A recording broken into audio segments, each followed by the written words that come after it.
Bonjour, Mme Freeland. Je voudrais vous entendre sur la lettre de M. Singh au sujet de la Banque du Canada. Il remet en doute la crédibilité de la Banque du Canada. Vous en pensez quoi, vous, d'entendre ça? Comme j'ai expliqué, comme j'ai discuté avec les Canadiens la semaine passée, je pense que c'est très important d'être consciente de la réalité mondiale économique aujourd'hui. Que nous sommes aujourd'hui dans une période compliquée et assez difficile dans l'économie mondiale. Et pour moi, un des éléments les plus importants pour le Canada était toujours, et aujourd'hui comme jamais, c'est la stabilité institutionnelle. Y inclut l'indépendance du Banque du Canada. Je comprends très très bien les difficultés aujourd'hui pour les Canadiens et Canadiennes, les familles canadiennes, avec le coût de la vie, avec l'inflation. Et je comprends aussi que les taux d'intérêt sont difficiles. La réponse de notre gouvernement, c'est de faire deux choses. De donner de l'aide ciblée aux Canadiens les plus vulnérables et en même temps de nous rendre plus difficile le travail difficile du Banque du Canada. Et le gouvernement, le fiscal, peut ne pas rendre plus difficile le travail du Banque du Canada avec une approche responsable du côté fiscal. Et si vous me permettez, est-ce que je peux me répéter en anglais? Let me just repeat my answer in English. So, you know, I really believe that we are in a very challenging time economically in Canada and also in the world. And all you have to do is look across the Atlantic to see how important in challenging moments like today, institutional stability is for a country. Canada is the country of peace, order, and good government. That is very, very valuable, and it is more valuable today than ever. From my perspective, institutional stability very much includes the independence of the Bank of Canada. Our government respects very much the independence of the Bank of Canada, and that is our position today, and it will be our position going forward. Now, when it comes to the very real economic challenges Canadians are facing today, we get that. Inflation is too high. Life is really tough for a lot of people. And rising interest rates are posing another set of challenges. People are worried about their mortgages. Our response to that is twofold. The first is to provide targeted, fiscally responsible support to the Canadians who need it the most. Now, we're doing that with the GST credit. That has now received royal assent. Canadians will be getting that support soon. That is important. I am never going to claim that that will totally compensate people for the challenges they're facing, but for the people who need it the most, that is real support. And we're working hard to get the support, the $500 for people who are renting and need support. We're working hard on dental care. At the same time, we really believe it's important to have a fiscally responsible approach right now. We really understand the value of not pouring fuel on the flames of inflation and of not making the Bank of Canada's very tough job even harder. Merci beaucoup. Minister Gould, are you going to be giving provinces more money for the daycare agreements in the coming years to factor in the cost of inflation that many daycares are facing? If their fees are frozen, they can't account for things like higher costs for groceries, rent, raising their teachers' salaries. So we recently signed, as you know, over the past year, 13 agreements worth $27.2 billion. Let's see how those roll out over the coming years. That's a substantial amount of money for daycares, and of course, provinces and territories. Some have decided to put in their own dollars as well, and there's nothing that stops a province or territory from adding their own provincial or territorial dollars. Thank you. Oui, bien sûr. Cette année, dans les derniers 18 mois, nous avons signé 13 ententes avec les provinces et territoires qui vaut 27,2 milliards de dollars. C'est beaucoup d'argent pour avoir un système pan-canadien d'apprentissage et de petite enfance. C'est quelque chose qu'on doit voir comment ça déroule partout dans le pays. Et bien sûr, les provinces et territoires peuvent aussi mettre leur propre argent s'ils veulent. Il y a en effet des provinces et territoires qui en mettent déjà leur propre argent dans ce système. Merci, de rien. Bonjour, M. Duclos. On apprend aujourd'hui qu'il y a 685 millions de dollars en vaccins qui ont été perdus, sont sur le point de l'année. Comment vous expliquez ça? Bien, c'est deux choses. La première, c'est qu'on veut évidemment que tous les Canadiens aient accès aux meilleurs vaccins possibles, y compris le vaccin bivalent là, qui est disponible depuis plusieurs semaines. Et la deuxième chose, c'est qu'on continue de gérer les stocks de manière la plus responsable possible. On sait que dans toute opération de vaccination, il y a nécessairement, comme dans n'importe quelle autre gestion là, de médicaments et de traitements, des choses qui ne sont pas utilisées ou utilisables, mais on minimise ça tout en protégeant la santé des Canadiens et des Québécois. Quand même un gros gaspillage. Est-ce qu'il n'y aurait pas eu moyen de donner ces vaccins-là à certains pays, par exemple? Il y a eu effectivement beaucoup de millions qui ont été envoyés dans certains pays. Je pense qu'on est rendu à pas loin de 60 millions de doses qui ont été envoyées à travers le monde. Évidemment, dans ces environnements-là aussi, il y a parfois la difficulté à utiliser les doses. Il y a de plus en plus, malheureusement, une certaine désinformation par rapport à l'importance de la vaccination, y compris dans les pays en voie de développement. Ils n'ont pas toujours les capacités de gérer ces stocks non plus. Donc, on fait relativement bien par rapport à d'autres pays, mais il y a toujours mieux qu'on peut faire. Mais justement, on sait que c'est plus une question de logistique que de nombre de doses. Alors, pourquoi est-ce que le Canada aurait pu faire plus pour aider ces pays-là à contrer la désinformation, à vacciner les gens aussi, comme on sait, comme vous dites depuis le début, tant que tout le monde ne sera pas vacciné, la pandémie va toujours planer. Tout à fait, et ça continue, parce que ce n'est pas terminé. Il y a encore beaucoup de gens qui ne sont pas vaccinés sur la planète. Et le fait que les gens ne soient pas vaccinés, bien, ça contribue évidemment à de nombreuses infections, à des mutations encore plus rapides du virus. Vous savez, ce qu'on entend des experts, c'est que le problème maintenant, c'est que le virus de la COVID-19 mute à peu près 5 fois plus vite que ce qu'on aurait pu anticiper il y a à peine quelques mois. C'est très inquiétant, et ça peut être ralenti par une vaccination plus large à l'échelle de la planète. Sur la logistique, justement, aider certains pays avec la logistique pour vacciner. Et on le fait, parce qu'il y a en plus de la livraison de ces vaccins, il y a aussi beaucoup d'argent et de services qui sont offerts au gouvernement des pays concernés pour leur donner les ressources humaines là, nécessaires, les infirmières, les experts en santé publique, les vaccinateurs, pour que les gens puissent avoir accès aussi aux vaccins. C'est pas juste avoir les doses sur le terrain, il faut aussi que les personnes puissent y avoir accès. Monsieur Duclos, sur un autre sujet, On the math. The math of the parliamentary budget officer on the dental care, he'll be testifying today. I'm curious if you agree with his figures. Well, the rough figures look fine, at least in accordance with what we also calculated internally.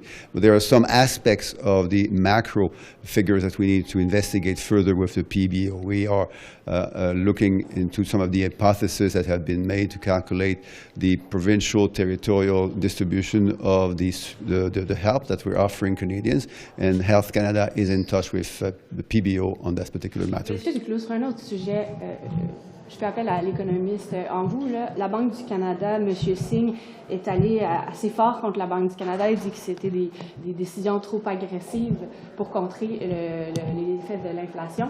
Vous pensez quoi de ce genre de critique-là à l'égard de la Banque du Canada?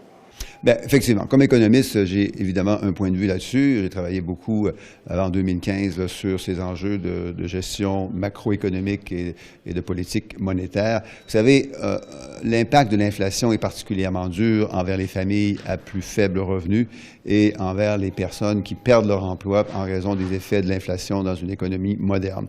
Et sur cet enjeu, la crédibilité de la Banque centrale est absolument essentielle. Donc, il faut tout faire, et ça implique tous les élus de tous les partis pour maintenir la capacité de la Banque centrale de faire son travail.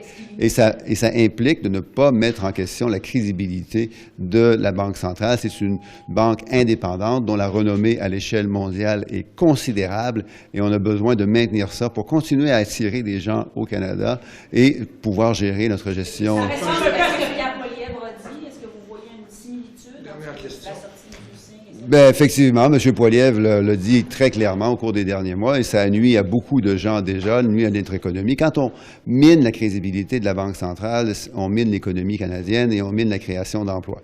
Alors, remettre en question la crédibilité de la Banque centrale, la Banque du Canada, qui, comme je le disais, a une renommée à l'échelle internationale dont on peut être très fier, c'est malheureusement faire preuve d'une grande irresponsabilité. So far, we've still only seen about 5 sports organizations sign up with the Sport Integrity Commissioner.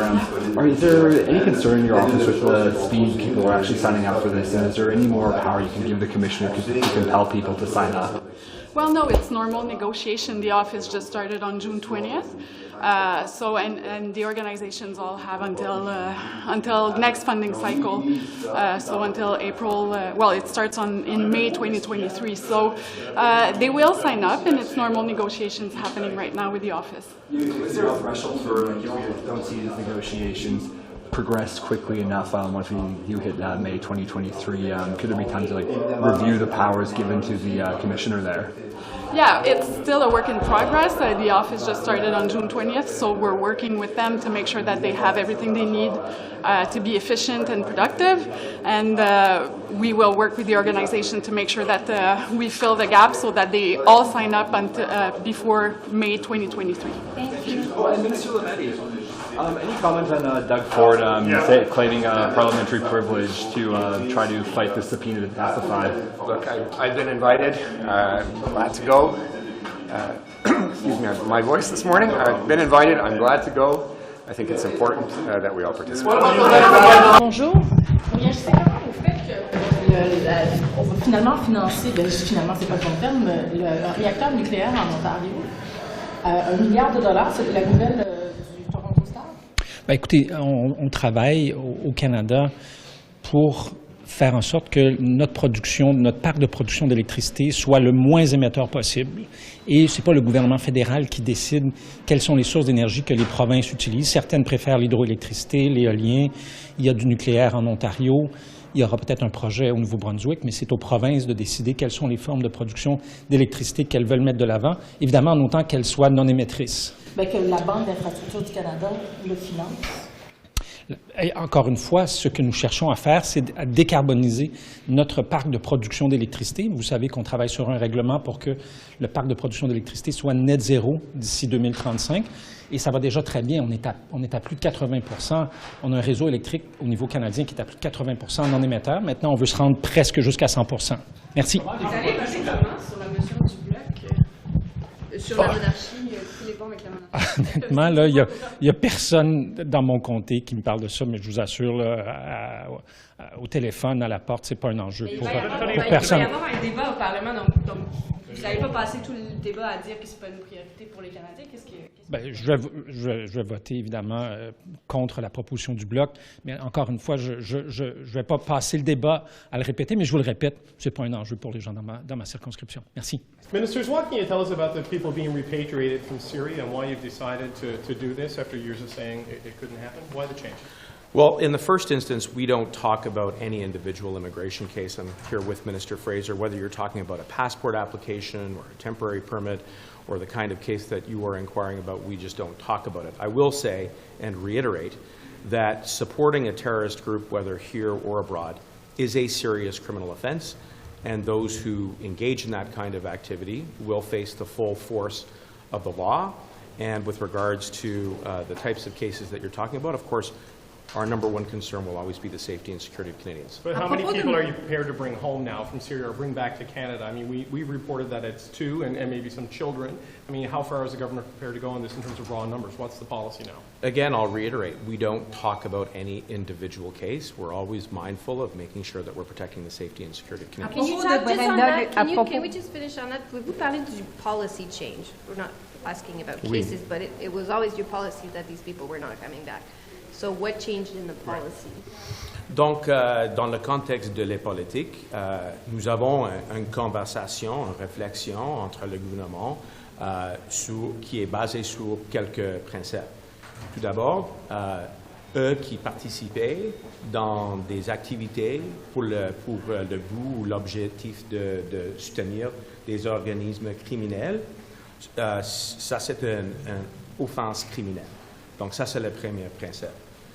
Deuxièmement, où il y a des preuves, après une inquiétude qui est gérée dans une façon indépendante par les services policiers, vont être ramenés à la justice. Mais pourquoi finalement ils sont ramenés? Mais parce que c'est seulement après un processus qui est géré par les services policiers indépendants. Et les décisions opérationnelles, sont toujours prises par les services policiers. In English, please, on the policy change. Like, why this change? If you could talk about that, because it had always been you wouldn't do this, wouldn't repatriate people, and now suddenly. Well, I just want to be clear that as we are talking about these principles, we are focused on the very same things that I said right at the outset, which is, one, if you support a terrorist entity, whether it is on Canadian soil or abroad, that is a very serious criminal offense. Secondly, where there is evidence of said participation or support for a terrorist group, that those individuals will face the full force of the criminal law.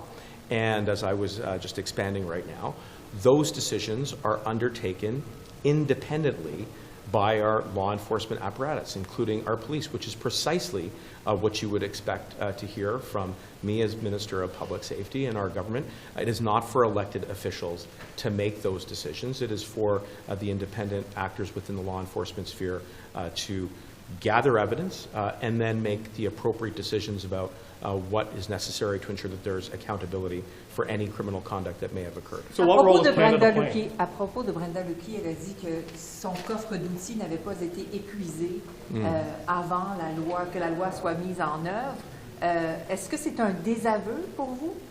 Non, pas du tout, parce que ça ne changeait pas sa témoignage avant le comité de sécurité publique le dernier printemps, où elle a conclu que la loi de mesures d'urgence était nécessaire pour réduire le problème sur les rues, pas seulement à Ottawa, mais même partout le pays, Et donc, ça c'est sa témoignage. Plus important que ça, c'est une décision de le gouvernement. Et dans nos avis, à le temps, au cause de toutes les circonstances, que le témoignage devant le juge Rouleau a expliqué, c'est une situation de sans précédent. La perturbation à des familles, à des travailleurs, à des citoyens vulnérables qui ont besoin de traitement essentiel dans la santé publique était le plus important facteur qui a contribué dans le contexte de cette décision. Est-ce que Doug Ford devrait témoigner? Pardon? Est-ce que Doug Ford devrait témoigner à votre avis? Mais écoute, je sais qu'il y a des échanges entre la Commission et le Premier ministre d'Ontario, Doug Ford, mais à la fin de la journée, c'est une décision pour le juge. Finalement, oui? Oh, sorry, with regards to Doug Ford. Look, I understand from public reports that there have been some exchanges between the Commission and Premier Ford. No, just on Commissioner Lucky, though. Oh. About her advice. I thought did you want me to finish You the can do Doug both. Ford? You can do both. Do both. Yeah. Okay, so with regards to Doug Ford, as I was just saying, I'm aware, based on public reports, that there have been some exchanges between the Commission and Doug Ford. I understand that some subpoenas may have been issued, and ultimately it will be a decision for the Commission to take in regards to that particular matter. And as I had said in French, With regards to the question about Commissioner Lucky's correspondence, none of that, of course, changes her testimony before the Standing Committee of Public Safety last spring, where she said very clearly that the Emergencies Act was needed to resolve the situation on the ground, not only in Ottawa but across the country, both peacefully and swiftly. And this was a government decision. We listened carefully to the array advice that we were getting at the time. We consulted with various partners provincially, territorially, et cetera. But we took the decision because it was necessary. We took the decision because this was a situation that was without precedent. We took the decision because the impacts to Canadians, to workers, to families, to vulnerable citizens who required essential health care treatment, including, as we've heard, those who were needing chemotherapy at the time, compelled us to act. And it worked. And now we're going to continue to cooperate with the Commission to make sure that we take whatever lessons are necessary. We'll speak again afterwards. Okay, tell us who was going to be, who was recommending using the Emergency Act. We'll come back.